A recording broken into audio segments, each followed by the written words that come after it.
p.m. Pacific Daylight Time. Flash flood watch for the 2024 burn areas associated with active wildfires in effect from Saturday afternoon through late Saturday night.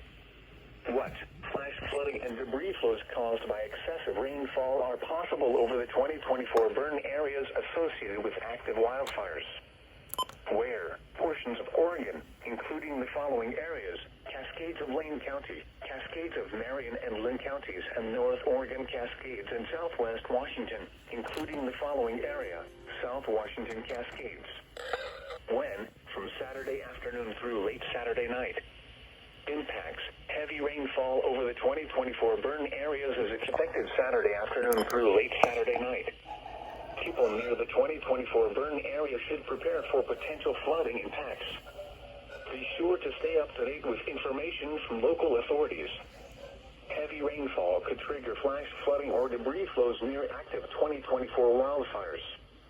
Additional details: National Weather Service meteorologists are forecasting heavy rainfall over 2024 burn areas associated with active wildfires, which may lead to flash flooding and debris flows. Hourly rainfall rates up to 0.75 inches per hour will be possible. http://www.weather.gov/safety/flood. You should monitor later forecasts and be prepared to take action should flash flood warnings be issued. Hourly weather observations at 2 p.m.